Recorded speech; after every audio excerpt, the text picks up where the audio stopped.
Jeremiah 32 verse 27.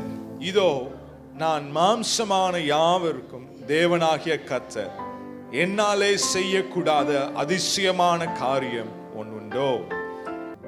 ஆங்கிலத்தில் இப்படியாக போட்டிருக்கிறது, I am the Lord, the God of all mankind. Is anything too hard for me? Message translation ஒரு translation இருக்கிறது, அதுல இப்படியாக போட்டிருக்கு, stay alert. I am God, the God of everything living. Is there anything I can't do? Is there anything I can't do? ஒரு ஆமென் சொல்லுவோமா? ஆமென். கண்களை மூடி ஆண்டவரை நோக்கி பார்க்கலாம். இயேசுப்பா, உம்முடைய வார்த்தையை நாங்கள் தியானிக்க போறோம். ஆண்டவரே, உம்மால செய்யக்கூடாத அதிசயமான காரியம் ஒன்று உண்டோ என்ற அந்த வசனத்தை நாங்கள் தியானிக்க போகிறோம். நீர் அற்புதங்களை செய்கிற தேவன், அதிசயங்களை செய்கிற தேவன். உம்முடைய வார்த்தையை நீர் அற்புத அடையாளங்களினால நீர் கன்ஃபார்ம் பண்ண போறதற்காக நாங்கள் நன்றி செலுத்துகிறோம். பரிசுத்த ஆவியானவரே, எங்கள் ஒவ்வொருவரும் நீர் பலப்படுத்தும். எங்க சொந்த பலத்துல நிற்கல. Holy Spirit, we stand with your strength. Let your word, உம்முடைய வார்த்தை வல்லமையாய் புறப்பட்டு வருவதாக. வந்து கேட்கிற இந்த வார்த்தையை கேட்கிற ஒவ்வொருடைய இருதயத்திலும் உம்முடைய வார்த்தை கிரியை செய்வதாக. இயேசுவின் நாமத்தில் ஜெபிக்கிறோம் நல்ல பிதாவே, ஆமென். ஆமென். இந்த வசனத்துல நான் மெசேஜ் கொடுக்க நான் விரும்புகிறேன். என்னாலே செய்யக்கூடாத அதிசயமான காரியம் ஒன்று உண்டோ. God of impossibilities என்ற தலைப்பிலே சில காரியங்களை இருதயத்தில் வைத்த காரணத்தில் நான் பகிர்ந்து கொள்ள விரும்புகிறேன். Our God is a God of impossibilities. நம்முடைய ஆண்டவருக்கு இதை செய்ய முடியும், இதை செய்ய முடியாது அப்படின்னு ஒன்றும் கிடையவே கிடையாது. ஆமென். ஹல்லேலூயா. He is a God of all impossible situations. நம்முடைய வாழ்க்கையில எவ்வளவு பெரிய கடினமான நெருக்கமான சூழ்நிலை இருந்தாலும் அதை நல்லபடியாக மாற்ற, நன்மையாக மாற்ற நம் தேவனால் கூடும். ஒரு ஆமென் சொல்லுவோமா? ஆமென். இந்த வார்த்தை எரேமியாவை நோக்கி வந்த வார்த்தை. நம்ம எல்லாருமே எரேமியா குறித்து நிறைய கேட்டிருப்போம், வாசித்திருப்போம். எரேமியா இஸ்ரவேல் தேசத்தில் ஒரு தீர்க்கதரிசியாக இருக்கிறார். அவர் ஊழியம் பண்ண நாட்கள் ஒரு ஈஸியான நாட்கள் அல்ல. It was not an easy ministry for him. கடினமான ஒரு ஊழியம், கஷ்டமான ஒரு ஊழியம். ஏன்னா அவர் பிரசங்கம் பண்ண யாருமே காது கொடுத்து என்ன பண்ண மாட்டாங்க, கேட்க மாட்டாங்க. அவர் என்ன சொல்றாரோ அதுக்கு என்ன பண்ண மாட்டாங்க, வெயிட்டே கொடுக்க மாட்டாங்க. அவர் ஆண்டுடைய வார்த்தை அவர் பிரசங்கிக்கிறார், ஆண்டவர் சொன்னபடியே அவர் தீர்க்க தரிசனம் உரைக்கிறார். ஆனா அதை ஏற்றுக்கொள்ள யாருக்கும் அங்க மனசு இல்லை. சொல்ல போனா அவர் இப்படி பேசுறாரு, நியாய தீர்ப்பின் மெசேஜா பேசுறாருன்னு சொல்லிட்டு என்ன பண்றாங்க, அவரை சிறைக்குலையும் போட்டுறாங்க, அடைச்சு வச்சிடறாங்க. அப்படிப்பட்ட ஒரு நேரத்துல வந்த வார்த்தை தான் இந்த 32ஆம் அதிகாரம். அவர் அடைக்கப்பட்ட பிரிசன்ல இருக்கிற டைம்ல ஆண்டவர் அவரோடு பேசுகிறார். பாருங்க, இந்த இஸ்ரவேல் மக்கள் ஆண்டவருடைய சத்தத்துக்கு அவங்க கீழ்ப்படியல, அவங்க பாவம் செய்றாங்க. இப்பொழுது ஆண்டவர் அவர்களை எதிரிகளின் கைகளுக்கு அவர் ஒப்பு கொடுக்க போகிறார். அவங்க நேபுகாத்நேச்சார் வந்துட்டாரு, அவர் அவங்களை சிறைப்படுத்தி கொண்டு போக போகிறார். அப்படிப்பட்ட சமயத்தில் இப்ப எரேமியா அவர்களுக்கு ஒரு எச்சரிப்பின் செய்தியை அவர் சொல்லிக்கொண்டே இருக்கிறார். யாருமே என்ன பண்ணல, அவங்க கேட்கல. அவங்க அந்த மக்கள் பயங்கரமா, it was a tough time for him. Nobody was listening to Jeremiah. இப்ப எரேமியாக்கு அப்படிப்பட்ட செய்தியை சொல்லிக் கொண்டிருந்த எரேமியாவுக்கு திடீரென்று ஆண்டவர் ஒரு சீர்திருத்தத்தின் வார்த்தைகளும் என்ன பண்ணுகிறார், இப்ப எரேமியா கிட்ட ஆண்டவர் பேசுகிறார். God is also speaking about, not only speaking about judgment, நியாய தீர்ப்பை மாற்றம் ஆண்டவர் செய்ய போறதை அவர் சொல்லவில்லை. அவங்க என்ன பண்ண போகிறார், ரெஸ்டோர் பண்ணுவேன் என்ற வார்த்தையை என்ன பண்ணுகிறார், இப்ப எரேமியாவுக்கு ஆண்டவர் அங்க தெரியப்படுத்துகிறார். நான் நினைக்கிறேன் எரேமியா யோசிச்சிருப்பாரு, இந்த மக்கள் மனம் திரும்புவாங்களா, சான்ஸே இல்ல, இவங்களை எப்படி ஆண்டவர் ரெஸ்டோர் பண்ண முடியும் அப்படின்ற ஒரு சின்ன கேள்வி அவர் மனதில் இருந்திருக்கலாம். ஆனா அப்படிப்பட்ட சமயத்துல தான் ஆண்டவர் எரேமியாவுக்கு பேசுகிறார், என்னால செய்யக்கூடாத அதிசயமான காரியம் ஒன்று உண்டோ. ஆமென். ஹல்லேலூயா. பாருங்க, our God is so good. Before even these people repented, இவங்க மனம் திரும்புறதுக்கு முன்னாடியே ஆண்டவர் ஒரு நல்ல என்ன பண்றாரு, ஒரு ரெஸ்டோரேஷன் பிளான ஆண்டவர் அவங்களுக்கு என்ன பண்றாரு, ஏற்படுத்தி வச்சிருக்கிறார். ஹல்லேலூயா. எவ்வளவு நல்ல ஆண்டவர் நம்முடைய ஆண்டவர். ஆமென். Our God is a God of restoration. நம்முடைய ஆண்டவர் நம்முடைய வாழ்க்கையில சீர்திருத்தத்தை கொண்டு வருகிற தேவனாக இருக்கிறார். அந்த காலகட்டத்தில் அவங்களுக்கு அந்த மெசேஜ், அது சீர்திருத்த காலம் வரப்போகிறது என்ற ஒரு தீர்க்க தரிசனம் வந்தது. ஆனால் நாம் இன்றைக்கு அந்த blessed டைம்ல வாழ்ந்து கொண்டிருக்கிறோம். ஹல்லேலூயா, ஹல்லேலூயா. உங்களுக்காக எனக்காக சிலுவை மரத்தில் இயேசு மரித்து அடக்கம் பண்ணப்பட்டு 3ஆம் நாள் உயிரோடு எழுந்து நமக்கு ஒரு வெற்றியின் வாழ்க்கை ஆண்டவர் சம்பாதித்து கொடுத்திருக்கிறார். ஆமென், ஆமென். என்னால் செய்யக்கூடாத காரியம் ஒன்று உண்டோ? இன்ட்ரெஸ்டிங்கான கேள்வி பாருங்க. இந்த வார்த்தை, இந்த வசனம், இந்த ப்ராமிஸ் எடுத்து பார்த்தீங்கன்னா இட்ஸ் வெரி இன்ட்ரெஸ்டிங். 2 இடத்துல இதே வார்த்தை பைபிள்ல கேட்கப்பட்டிருக்கிறது. இங்க எரேமியா 32:27 நம்ம வாசித்தோம், என்னால் செய்யக்கூடாத அதிசயமான காரியம் ஒன்று உண்டோன்னு.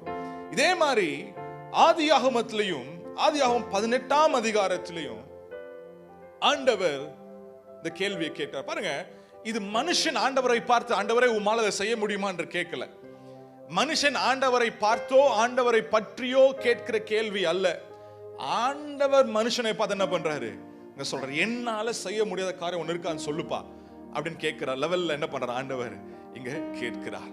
பாருங்க, ஆதியாகமம் 18ஆம் அதிகாரத்துல இங்க ஆபிரகாமை குறித்தும் சாராளை குறித்தும் நம்ம வாசிக்கிறோம். 18ஆம் அதிகாரம் 11ஆம் வசனத்திலிருந்து நீங்க வாசித்து பார்த்தீங்கன்னா அது உங்களுக்கு புரியும். 12ஆம் வசனம் வாசிங்க. ஆகையால் சாராள் தன் உள்ளத்திலே நகைத்து. எதற்கு நகைத்தால் என்ன ஆண்டவர் சொல்றாரு? நீ வயது முதிர்ந்தால் என்ன பண்ண போறேன்? நான் உனக்கு வாக்கு பண்ணபடியே ஒரு குழந்தை என்ன பண்ண போறேன், உனக்கு நான் தரப்போகிறேன்னு சொன்ன உடனே அவ உள்ளத்தில் என்ன பண்ணுகிறாள்? அவள் நகைக்கிறாள். சில டைம் யாராச்சும் வந்து உங்களுக்கு சொல்றாங்கன்னு வச்சுக்கோங்களேன், இந்த காரியம் உங்களுக்கு நடக்க போகுது அப்படின்னா நம்ம என்ன சிரிப்போம், இந்த காரியமா ஏன் லைஃப்லயா, சும்மா ஜோக் அடிக்காதீங்க பிரதர் அப்படின்னு சொல்லுவோம் பாத்தீங்களா? அந்த மாதிரிதான் இங்க இருதயத்தில் என்ன பண்றா? அவ நகைக்கிறாள். நான் கிழவியும் என் ஆண்டவன் முதிர்ந்த வயது உள்ளவருமான பின்பு எனக்கு இன்பம் உண்டாயிருக்குமோ என்றால் அப்பொழுது கர்த்தர் ஆபிரகாமை நோக்கி சாராள் நகைத்து நான் கிழவியாயிருக்க பிள்ளை பெறுவது மெய்யோ என்று சொல்வானேன். கர்த்தரால் ஆகாத காரியம் உண்டோ? நான் வாஸ்தவ யோசிச்சுட்டு இருந்தேன் நேத்து.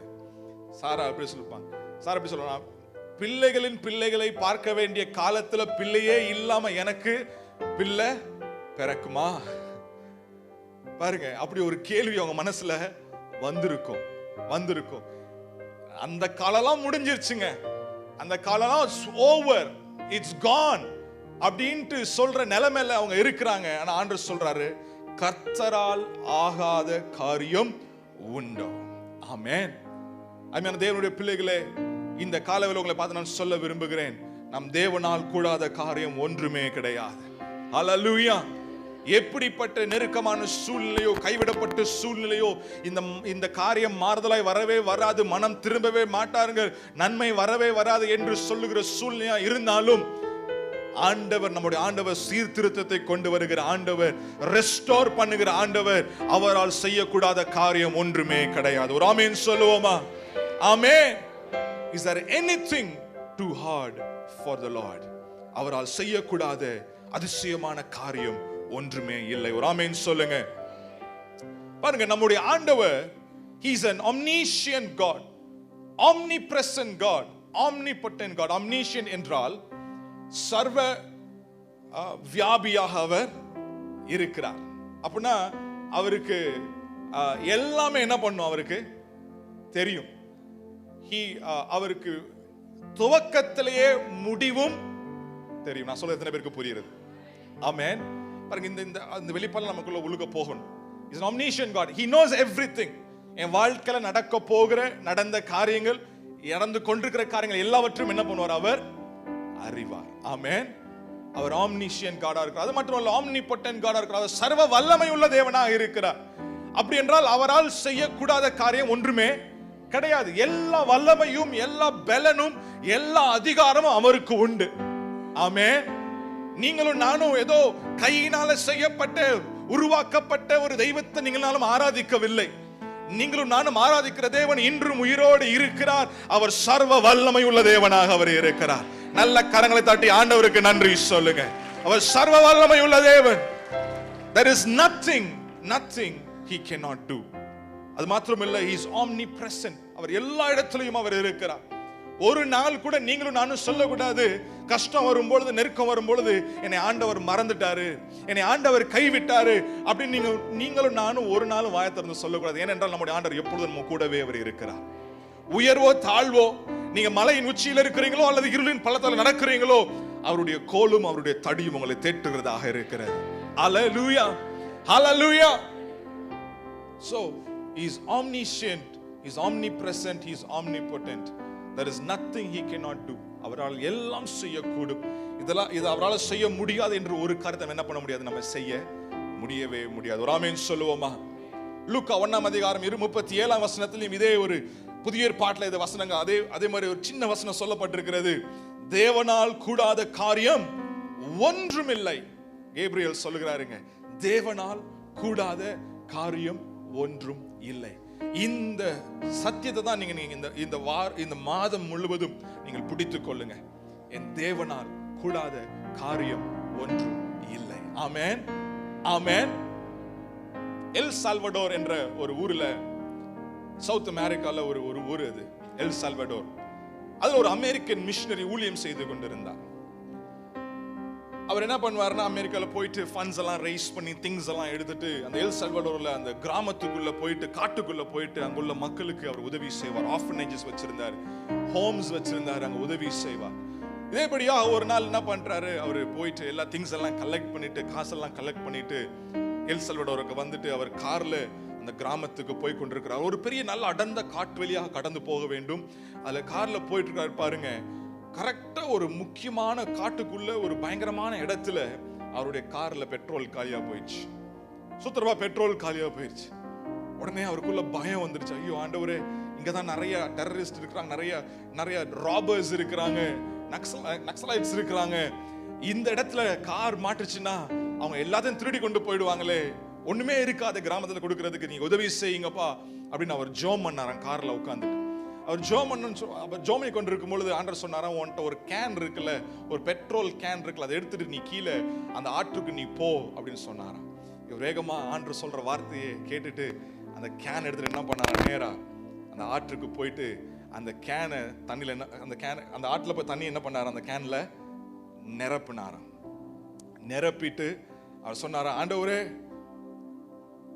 தண்ணிய திராட்சை ரசமா உம்மால மாற்ற முடியும் என்றால் இந்த தண்ணியை உம்மால என்ன பண்ண முடியும், பெட்ரோலாக மாற்ற முடியும் அப்படின்னு அவர் ஜெபம் பண்ணாராம். ஆமென்.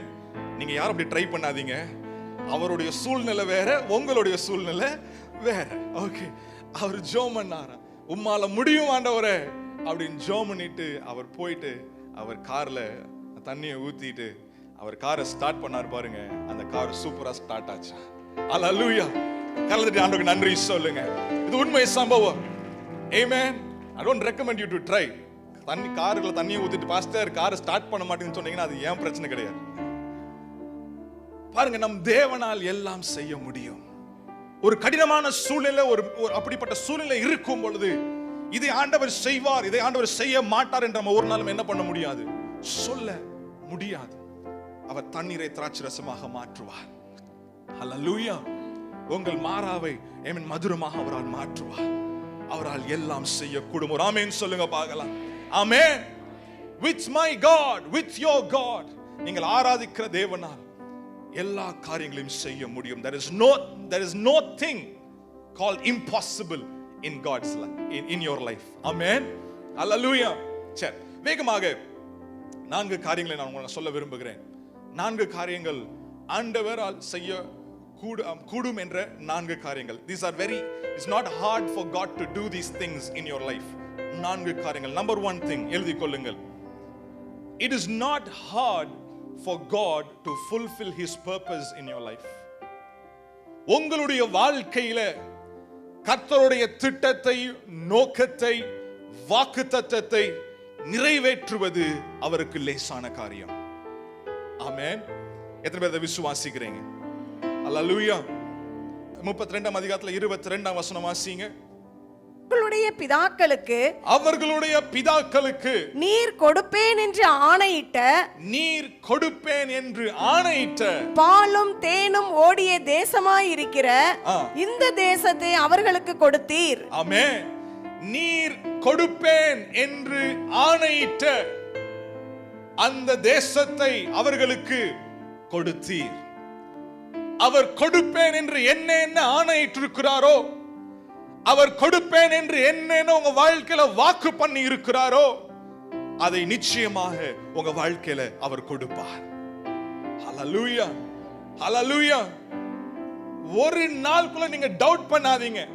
ஏன்னா சொல்ற இங்கிலீஷ்ல வாசிக்கும் பொழுது இப்படியே போட்டிருக்கு, you have given them this land which you swore to your fathers. அப்படின்னா நம்ம பாஷையில சொல்ல போனா சபதம் பண்ணுவாங்கல்ல, ஸ்வேர் பண்ணுவாங்க. சத்தியமா நான் சொல்றேன், என்ன பண்ணுவேன் நான் உனக்கு இதை நானு பாருங்க. ஆண்டவர் is promised, நான் கொடுப்பேன் என்று சொன்ன ஒவ்வொரு காரியங்களை உங்க லைஃப்ல ஆண்டவர் நிச்சயமாக அவர் கொடுப்பார். ஹல்லேலூயா, ஹல்லேலூயா. அருமையான சகோதரனே சகோதரியே, உங்க வாழ்க்கையில் ஆண்டவர் தனிப்பட்ட வகையில சில வாக்குத்தத்தங்களை கொடுத்திருக்கலாம். அல்லாவிட்டால் இந்த முழு பைபிளே ஃபுல்லா அநேக வாக்குத்தத்தங்கள், 30,000க்கும் மேல வாக்குத்தத்தங்கள் அடங்கி இருக்கிறது இந்த வசனத்திலே. ஆமென், ஹல்லேலூயா. சோ இந்த ஒவ்வொரு வசனங்களும், ஆண்டு கொடுத்த ஒவ்வொரு வாக்குத்தத்தங்களும் உங்க வாழ்க்கையில ஆம் என்றும் அது நிறைவேறும். ஹல்லேலூயா, ஆமென். Every promise. இந்த வசனத்துல ஆண்டவர் சுகத்தை குறித்து பிராமிஸ் கொடுத்திருக்கிறார். எத்தனை பேர் விசுவாசிக்கிறீங்க? அப்ப அந்த சுகம் உங்களுக்கு சொந்தம், அது நிச்சயமா உங்க வாழ்க்கையில நிறைவேறும். யோசித்து பார்த்தேன், ஆண்டவர் இயேசு சிலுவையில நம்முடைய பாவத்திற்காக மாத்திரம் அவர் அது அட்டோன்மென்ட்க்கு மாத்திரம் அவர் மரிக்க வேண்டும் என்றால், அவர் நேரடியாக என்ன பண்ணிருக்கலாம்? சிலுவையில போய் மரிச்சு அடக்கம் பண்ணப்பட்டு 3ஆம் நாள் உயிரோடு எழுந்து நம்முடைய பாவத்திலிருந்து நம்மளை விடுதலை ஆக்கி இருக்கலாம். But he didn't just do that. அது மட்டும் அவர் செய்யல. பிலாத்துடைய அந்த கோர்ட்யார்ட்ல அவர் அடிக்கப்பட்டார், அவருடைய சரீரம் பிற்கப்பட்டது, வாரினால் அடிக்கப்பட்டார், அவருடைய தலையில முற்கிரீடத்தை அவங்க சுட்டினாங்க, அவர் நிந்தனையாக்கப்பட்டார், வெறுமையாக்கப்பட்டார், ஏழ்மையாக்கப்பட்டார். எதற்காக? ஏசாயா 53ஆம் அதிகாரத்தில் சொல்றார், அவருடைய தழும்புகளால் நாம் சுகமானோம். ஆமென். It was not just about atonement of sin on the cross. It was about delivering us from every sickness and shame and curse that the sin brought into our lives. Hallelujah, hallelujah. இந்த வசனத்தில் ஆண்டவர் வாக்கு கொடுக்கிறார், அவருடைய தழும்புகளால் நீங்க சுகமானீர்கள். அந்த வாக்குத்தத்தம் நிச்சயமா உங்க வாழ்க்கையில நிறைவேறும். ஒரு ஆமென் சொல்லுங்க பார்க்கலாம். இதே வசனத்தில் ஆண்டவர் ப்ரமோஷனுக்குரிய வாக்குத்தத்தங்களை வைத்திருக்கிறார். நீ வாளாகாமல் நீ தலையாய் இருப்பாய், நீ கீழாமல் மேலாய் இருப்பாய். குடும்பத்தை குறித்த வாக்குத்தத்தங்களை ஆண்டவர் வைத்திருக்கிறார். உங்களுடைய பாதுகாப்பு குறித்த வாக்குத்தத்தங்களை ஆண்டவர் வைத்திருக்கிறார். உங்களுடைய ஜெனரேஷனல் பிளெஸிங்ஸ் குறித்த வாக்குத்தத்தங்களை வைத்திருக்கிறார். அவர் சொன்ன ஒவ்வொரு வார்த்தையும், அவர் ஆணையிட்ட ஒவ்வொரு வார்த்தையும் உங்கள் வாழ்க்கையில் அவர் நிச்சயமாக நிறைவேற்றுவார். ஆமென், ஆமென். 1 ராஜாக்கள் 8ஆம் அதிகாரம் 56ஆம் வசனம், அவருடைய நல்வார்த்தைகளில் எல்லாம் ஒரு வார்த்தையிலும் தவறி போகவில்லை. நம்ம யோசுவால இருந்து வாசித்தோம், அவருடைய நல்வார்த்தைகள் எல்லாம், every single promise, brother sister, every single promise, ஒவ்வொரு வாக்குத்தத்தங்களும் அது நிச்சயமாக தவறி போகவே போகாது. எலிஷாவுடைய வாழ்க்கையில எல்லாம் முடிந்தது போல தெரிந்தது. எலிஷா எலியாவுக்கு ஊழியக்காரராக இருந்தார். எலியாவுடைய காலம் முடிந்தது. ஆண்டவர் வல்லமையாக எலியாவை பயன்படுத்தினார். அவருக்கு அப்புறம் எலிசா அந்த இடத்துல இருக்க தீர்க்கதரிசியா இருக்க தெரிந்து கொள்ளப்பட்டார். இப்ப எலிசா கேக்குறா, உனக்கு என்னப்பா வேணும் அப்படின்னு கேட்ட உடனே அவர் சொல்றாரு, எனக்கு என்ன வேணும்? டபுள் போர்ஷன் அனாயிண்டிங், இரட்டத்தனையான அபிஷேகம், ஆசீர்வாதம் வேணும் அப்படின்னு கேட்கிறார். நீ கேட்டது கஷ்டமான காரியம், ஆனாலும் என்ன பண்றார்? அவர் அதை பெற்றுக்கொள்கிறார். ஆமென், ஹல்லேலூயா. நீங்க எதை கேட்கிறீங்களோ அதை நீங்க பெற்றுக்கொள்வீங்க. ஹல்லேலூயா, பெற்றுக்கொள்கிறார். இப்ப எலியாவுடைய வாழ்க்கையை எடுத்து பார்க்கும் பொழுது ஆண்டவரால் வல்லமையாய் பயன்படுத்தப்பட்ட ஒரு தீர்க்கதரிசி, ஆண்டவர் மூலமாக பெரிய பெரிய அற்புதங்களை செய்தார். நம்ம கொஞ்சம் ரிசர்ச் பண்ணி பார்க்கும் பொழுது ஒரு 7 மேஜர் மிரக்கிள்ஸ் ஆண்டவர் எலியா மூலமாக செய்கிறார். சில பேர் 8 சொல்லுவாங்க, அது நிறைய ஒரு டிபேட் இருக்கு. பட் அது நம்ம 7 எடுத்துக்குவோம் இன்னைக்கு. Okay, 7 major miracles ஆண்டவர் யார் மூலமாக செய்கிறார்? எலியாவின் மூலமாக ஆண்டவர் செய்கிறார். இப்ப எலியாவின் மூலமாக 7 பெரிய அற்புதங்கள் என்றால் எலிசாக்கு இப்ப டபுள் போர்ஷன் வர வேண்டும். எத்தனை வர வேண்டும் சொல்லுங்க? 14 வர வேண்டும். இப்ப ஆண்டவருடைய லைஃப்ல அவருடைய மினிஸ்ட்ரி அவர் ஸ்டார்ட் பண்றாரு. ஆண்டவர் அவர் மூலமா எலிசா மூலமா இப்ப அற்புதங்களை செய்ய ஆரம்பிக்கிறார். 1வது அற்புதம், 2வது அற்புதம், 5வது அற்புதம், 10வது அற்புதம், 11வது அற்புதம், 13வது அற்புதம். வசனம் சொல்லுது எலிசா மரித்து போனார். Elisha died and he was buried. உடனே நீங்க சாத்தான் கூட்டங்கள் எல்லாம் பயங்கர சந்தோஷம். ஏய், ஆண்டவர் சொன்ன வாக்குத்தத்தம் என்ன பண்ணல? இப்ப ஒரு பாயிண்ட்ல என்ன பண்ணிட்டாருப்பா இவரு? மிஸ் பண்ணிட்டாரு. கொண்டாட்டம், சந்தோஷம். ஆனா ஒன்னு நல்லா தெரிஞ்சுக்கோங்க, நம்ம ஆண்டவரால் நிறைவேற்ற முடியாத வாக்குத்தத்தங்கள் ஒன்றும் கிடையாது. ஆமென். எல்லா நல் வார்த்தைகள் என்ன பண்ணுவார் ஆண்டவர்? நிச்சயமாக நிறைவேற்றுவார். வசனத்துல வாசிக்கிறோம் 2 ராஜாக்கள் 13ஆம் அதிகாரத்துல. இப்ப எலிசாவுடைய வாழ்க்கையில 13th மிராக்கிளோட அங்க நின்று போய் விட்டது. அவன் மரித்து போய் விட்டான். என்ன ஆண்டவரே, 14 எனக்கு கிடைக்க வேண்டுமே, 13ஓட நின்று போயிடுச்சா? இல்ல. இங்க வாசிக்கிறோம் 2 ராஜாக்கள் 13ஆம் அதிகாரம் 20ஆம் வசனத்துல இருந்து வாசிக்கும் பொழுது, இப்ப அங்க எலிசா மரித்து போய் விட்டு அவர் அடக்கம் பண்ணி விட்டாங்க. 1 வருடம் ஆகிவிட்டது. இப்ப அந்த இடத்துக்கு ஒரு குரூப் ஆஃப் பீப்புள் ஒரு சடலத்தை தூக்கிட்டு போறாங்க, ஒரு செத்தவனை தூக்கிட்டு போறாங்க. போயிட்டு அங்க அந்த ஏரியால புதைக்க போறாங்க. திடீர்னு பார்த்தா அங்க மலையில மோவாபியர்கள் அந்த எதிரிகள் வருகிறத பார்த்த உடனே பயந்து என்ன பண்றாங்க? இந்த சடலத்தை என்ன பண்றாங்க? அந்த எலிசாவுடைய கல்லறைக்குள்ள என்ன பண்றாங்க? இவரை தூக்கி போட்டு ஓடிடுறானுங்க. இந்த சடலம் போய் அந்த எலும்புகளை தொடுது பாருங்க, அந்த சடலம் உயிரோடு எழுந்தது.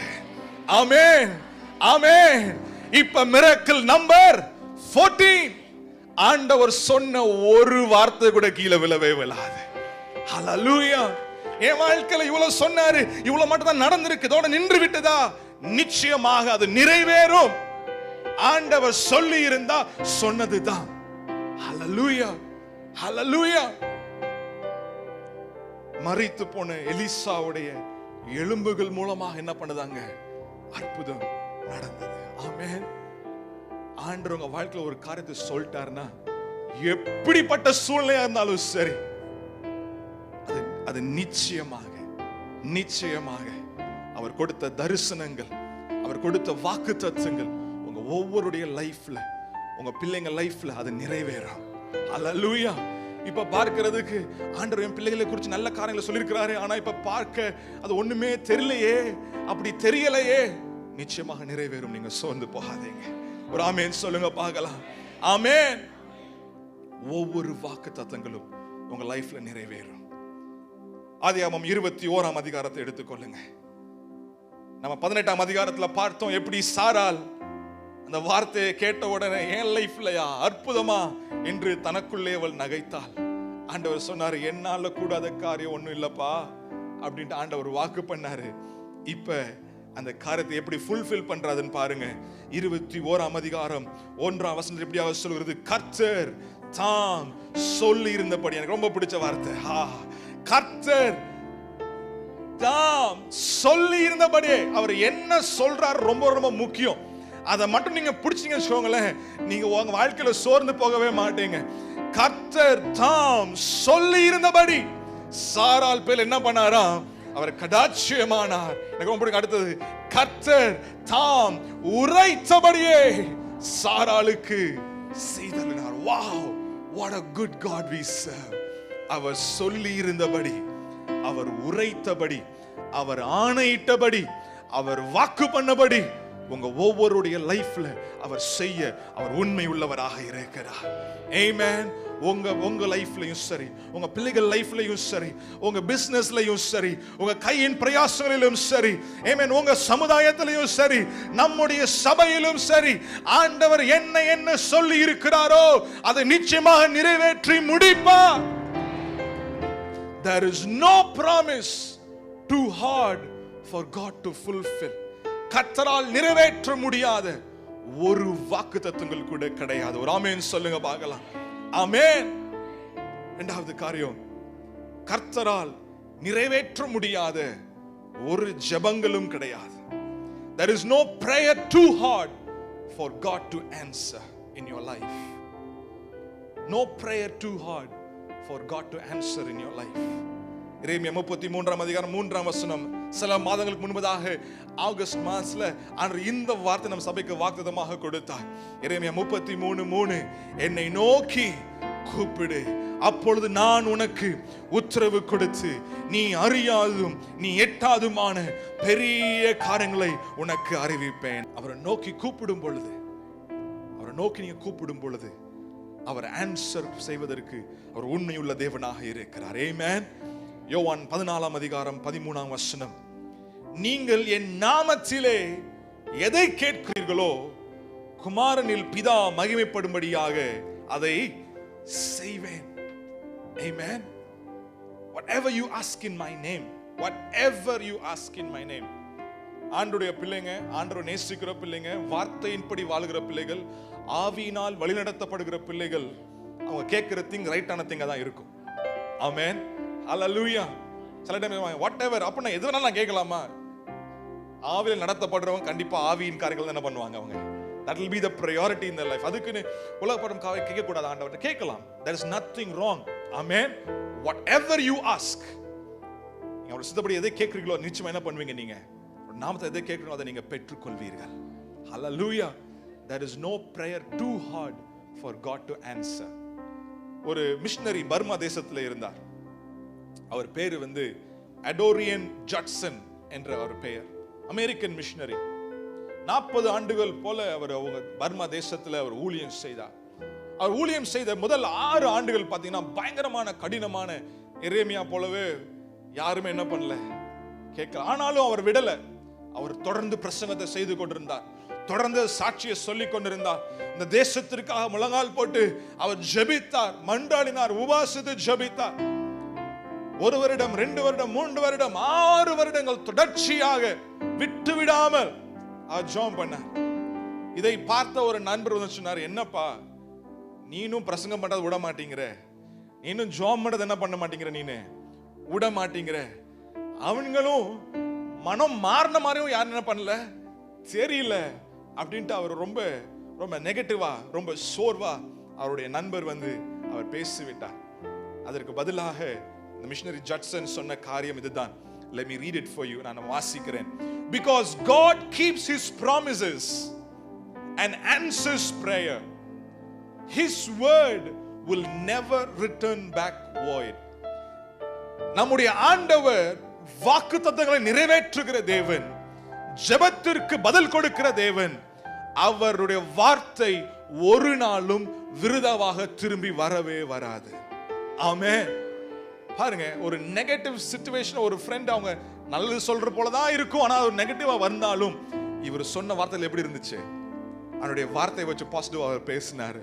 இவருடைய நாட்களிலே ஆண்டவர் பெரிய எழுப்புதலை கொண்டு இவர் மூலமா ஆயிரக்கணக்கான சபைகளை ஸ்தாபிக்கவும், ஆயிரக்கணக்கான மக்கள் ரட்சிக்கப்படவும் ஆண்டவர் இந்த மிஷனரி ஜட்சனை பயன்படுத்தினார். ஹல்லேலூயா, ஹல்லேலூயா. 1 வருடமோ 5 வருடமோ 6 வருடமோ, நான் சொல்ற காரியம் இதுதான். Take this point home with you. உங்க ஜெபத்தை ஒரு நாள் நீங்க விட்டுவே விடாதீங்க. ஆமென். never give up hope on prayer. என்ன ஜெபம் பண்ணி என்ன நடக்க போகுது, நானும் ஜெபம் பண்ணி பார்க்கிறேன், நடக்கிற மாதிரி தெரியலையே அப்படின்னு மட்டும் உங்க ஜெபத்தை நீங்க விட்டுவே விடாதீங்க, விடவே விடாதீங்க. ஹல்லேலூயா, ஹல்லேலூயா. மத்தேயு 21 அதிகாரம் 22 வசனம், மேலும் நீங்கள் விசுவாசம் உள்ளவர்களாய் ஜெபத்திலே எவைகளை கேட்கிறீர்களோ அவைகள் எல்லாம் பெறுவீர்கள் என்றார். ஆமென். நீங்க விசுவாசமா ஜெபத்துல நீங்க எதை கேட்கிறீங்களோ அதை நீங்க பெற்றுக்கொள்வீங்க. ஒரு நாளும் உங்க ஜெபத்து மேல உள்ள நம்பிக்கையை நீங்க விட்டுவே விடாதீங்க. ஆமென். never give up hope, never quit praying. எலியா 1 ராஜாக்கள் 18 அதிகாரத்துல ஒரு பெரிய அற்புதத்தை செய்றார். பயங்கரமான ஒரு அற்புதத்தை அவர் செய்றாரு. மலையில போயிட்டு ஒரு பெரிய டெமான்ஸ்ட்ரேஷன் ஆஃப் காட்ஸ் பவர் அங்க நடக்குது. வானத்திலிருந்து இதுவரைக்கும் செய்யாத அற்புதங்களை அக்கினியை என்ன பண்றாரு, எலியா இறக்குறாரு. கர்த்தரே தேவன் என்று எல்லாரும் அறிக்கை செய்றாங்க.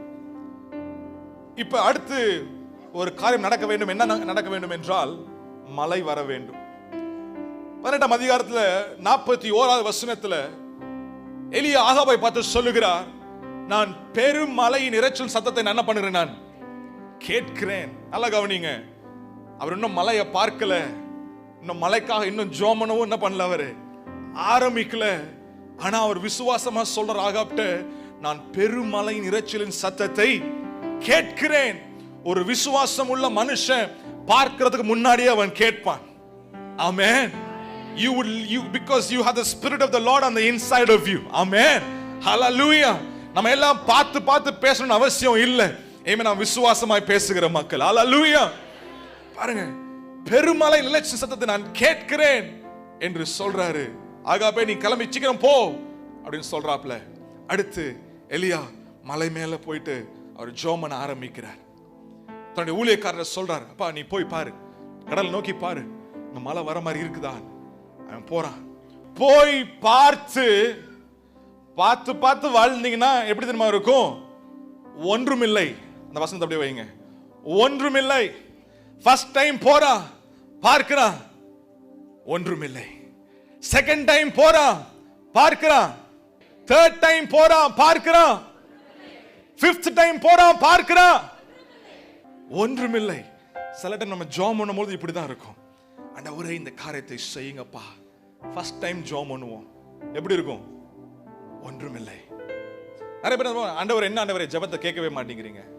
நானும் ஒரு தடவை தான் ஜெபம் பண்ணிருப்பாங்க, நானும் போராடி ஜெபம் பண்ணி பார்க்கிறேன் அப்படின்ட்டு சில டைம் என்ன பண்ணிடுவாங்க, they will quit praying. N point இதுதான், don't quit praying because you don't see it the first time.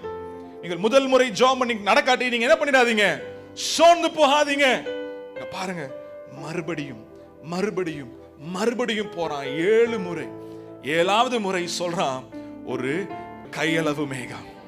கை பாருங்க எவ்வளவு பெருசு பாருங்க, இவ்வளவுதான் இவ்வளவுதான். இந்த சைஸ் மேகம், ஒரு கையளவு மேகத்தை பார்க்கிறேன் சொன்ன உடனே எலியாவுக்கு வந்துச்சு பாருங்க ஒரு பெரிய ஒரு ஜோஷ். அவர் எந்திரிச்சு, come on let us, we have to go, வேகமா ஓடுவோம் என்று ஆகாபுக்கு முன்னாடி ரதத்திற்கு முன்னாடி என்ன பண்றான், அவன் வேகமாக ஓடுறான். ஏன்னா அவனுக்கு தெரியும் இப்ப கையளவு மேகம் பார்க்க சிறுசு, ஆனா அதுக்குள்ள இருக்கிற வெயிட் பெருசு. ஆமென். ஹல்லேலூயா. ஆண்டவர் சொல்லிட்டாரு, இப்ப வரப்போகிறது, ஜெபத்திற்கு பதில் வரப்போகிறது, ஒரு பெரிய மழை வரப்போகிறது, ஒரு பெரிய ஆசீர்வாதம் வரப்போகிறது. ஒரு கையளவு மேகம் தான், ஆனா நான் சைஸ பார்த்து பார்த்து வாழுகிற மக்கள் அல்ல, நான் வார்த்தையை வைத்து வாழுகிற மக்கள். ஹல்லேலூயா ஹல்லேலூயா. இந்த மாசத்துல உங்க ஜெபத்துல சோர்ந்து போகாதீங்க. Never quit praying. Again and again and again. ஜெபம் பண்ணுங்க, ஜெபம் பண்ணுங்க. காரியத்தை அந்த கையளவு மேகத்தை பார்க்கிற வரைக்கும் ஜெபம் பண்ணுங்க. ஹல்லேலூயா. பிரசங்கி 3ஆம் அதிகாரத்துல இப்படியா போட்டிருக்கு, எல்லாத்துக்கும் ஒரு காலம் இருக்கு. There is time. There is time for everything. விதைக்கிறதுக்கு ஒரு காலம், அறுக்கிறது ஒரு காலம், சந்தோஷமா இருக்கிறதுக்கு ஒரு காலம், அழுகிறதுக்கு ஒரு காலம், எல்லாத்துக்கும் ஒரு காலம் அங்க எழுதப்பட்டிருக்கிறது.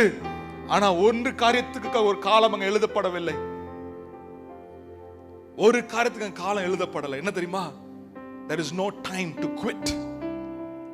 விட்டு விடு என்று சொல்றதுக்கு அங்க என்ன இல்லை, சோர்ந்து போய் விட்டு விடுறதுக்கு அங்க காலம் இல்லை. ஆமென். Quit. There is no time to quit. There is no time to quit. நீங்க விட்டு விடாதீங்க, உங்க ஜெபத்தை விட்டு விடாதீங்க. ஆண்டவர் உங்க ஜெபத்திற்கு பதில் கொடுக்க வல்லமை உள்ளவராக இருக்கிறார். என் தேவனால் கூடாத காரியம் ஒன்றுமே இல்லை, ஒன்றுமே இல்லை. ஐயோ இந்த பிசினஸ் இதை நான் முயற்சி செஞ்சு பார்த்துட்டேன், அவ்வளவுதான் முடிஞ்சிச்சு. விட்டு விடாதீங்க, ஜெபம் பண்ணுங்க. ஆமென். ஜெபம் பண்ணுங்க. இந்த காரியம், இந்த கடன் பிரச்சனை ரொம்ப மேல இருக்கு, என்னால முடியல, விட்டு விடாதீங்க, ஜெபம் பண்ணுங்க. ஒரு கையளவு மேகம் வருகிறது, ஒரு பெரிய மலை இரைச்சல் சத்தம் வருகிறது. ஹல்லேலூயா. என் தேவனால் செய்ய முடியாத காரியம் ஒன்றுமில்லை. There is no prayer too hard for God to answer. Jabez ஜெபித்தான், he did not quit. அவன் விட்டு விடல, ஜெபித்தான். ஆண்டவர் ஜெபத்தை கேட்டார். அன்னாள் ஜெபித்தாள், ஆண்டவர் ஜெபத்தை கேட்டார். அவங்க சோர்ந்து போகல. அழுதாங்களா? ஆமாங்க அழுதாங்க. கஷ்டமா இருந்துச்சா? கஷ்டமா இருந்துச்சு. ஆனாலும் ஜெபித்தார்கள், ஆனாலும் ஜெபித்தார்கள். ஜெபம் பண்ணுங்க. Continue to pray. Continue to get on your knees. Amen. கர்த்தரால் மாற்ற முடியாத சூழ்நிலை ஒன்றும் கிடையாது. நீங்க ஆச்சரியப்படத்தக்க ஆண்டவர் அற்புதங்களை செய்வார். Hallelujah. Hallelujah. மூன்றாவது காரியம், there is no problem too hard for God to solve in your life. There is no promise too hard for God to fulfill. உங்கள் கர்த்தரால் உங்க வாழ்க்கையில் நிறைவேற்ற முடியாத வாக்குத்தத்தங்கள் ஒன்றுமில்லை. கர்த்தரால் ஆன்சர் பண்ண முடியாத ஜெபங்களும் ஒன்றுமில்லை. கர்த்தரால் சரி பண்ண முடியாத பிரச்சனையும் ஒன்றுமில்லை. ஆமென். There is no problem too hard for God to solve. ஆண்டவர் மரியாளை பார்த்து சொன்ன வார்த்தை அதுதான், தேவனால் கூடாத காரியம் ஒன்றுமில்லை, ஒன்றுமில்லை. அந்த வார்த்தையை கேட்ட உடனே அதுக்கப்புறம் மரியாள் நெகட்டிவா பேசவே இல்லை. ரொம்ப பிடிக்கும். I love how she sang that song. அவ எப்படியா 1 அதிகாரம் 46 வசனம் எப்படியா சொல்றாரு, என் ஆத்துமா கர்த்தரை மகிமைப்படுத்துகிறது. ஆமென். ஹல்லேலூயா. பாருங்க, ஒரு அதிர்ச்சியான நியூஸ் கேட்டிருக்கா. இன்னும் கல்யாணம் ஆகல, ஆனா இப்ப என்ன பரிசுத்த ஆவியானவர் உனக்குள்ள என்ன இருக்கு? இப்ப ஒரு குழந்தை உண்டா இருக்குன்னா அந்த காலகட்டத்தில் யோசிச்சு பார்க்கவே முடியல. she is a young girl and she is not married yet. இப்ப அவ பிரெக்னன்ட்டா இருக்கறானா அந்த காலகட்டத்தில் கல்லெறிஞ்சு கொன்றுவாங்க.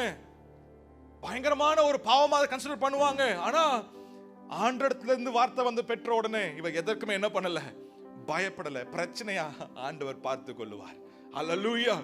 ஆமென். அவர் சொல்றா, என் ஆத்துமா கர்த்தரை மகிமைப்படுத்துகிறது, என் ஆவி என் இரட்சகரை தேவனில் களி கூறுகிறது. I love how she sings that song. Beautiful song. நான் சொல்றேன், உங்க பிரச்சனையில நீங்க அழுக வரும். அழுகிறது தப்பு கிடையாது. ஆனா நீங்க அழுதுகிட்டே துதி பாடல் பாடுங்க. ஆமென். ஹல்லேலூயா. கர்த்தரை துதிச்சுக்கிட்டே இருங்க. ஹல்லேலூயா. என் ஆத்துமா கர்த்தருக்குள் மேன்மை பாராட்டும். I will rejoice in the Lord. I will lift up his holy name. Lift up his holy name. ஏன்? என் கர்த்தரால் கூடாத காரியம் ஒன்றுமில்லை. என் கர்த்தரால் சரிப்படுத்த முடியாத பிரச்சனைகள் என் லைஃப்ல ஒன்றுமே கிடையாது. சொல்லுவாங்க சில பேர், என் பிரச்சனைக்கு பதிலே கிடையாது. சில பேர் பிரச்சனை கேட்கும் போது நமக்கே பயமா இருக்கும். ஐயோ, இவர் எப்படிதான் வெளியே வர போறாரோ, எப்படிதான் வெளியே வர போறாரோ, எப்படிதான் தப்பிக்க போறாரோ அப்படி நமக்கே விசுவாசம் சில டைம் இல்லாம போயிடும். ஆனால் என் தேவனால் எல்லாம் கூடும். ஆமென். ஹல்லேலூயா. பாருங்க, ஆண்டவர் இயேசு கிறிஸ்து அவர் ஊழியத்தை செய்யும் பொழுது 3 பேரை மரித்தோர்ல இருந்து உயிரோடு எழுப்பினார். முதலாவது எவிருவின் மகளை ஆண்டவர் என்ன பண்ணார்? இயேசு உயிரோடு எழுப்பினார். அவள் அப்பொழுதுதான் மரித்தாள். she just died.